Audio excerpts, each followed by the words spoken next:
আরে বাড়া ওটা আম না, আম না, আমের সাইজ কি অমন হয়? আরে ওটা তো ছোট দাঁতের মিষ্টি কুমড়া।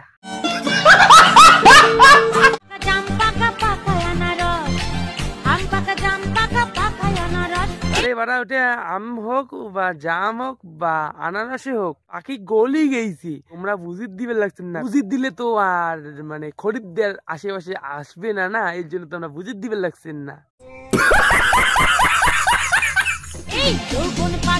আরে বৌদি তোমার যৌবন আগতে পাখি গলি গেছে বাড়া, তাই তো তোমরা দিছেন।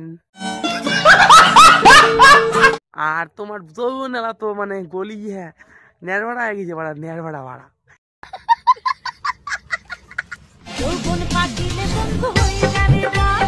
লস তো হবে বাড়া, কারণ তোমার যৌবন পাখি এত বড় হয়েছে মানে এত বড়।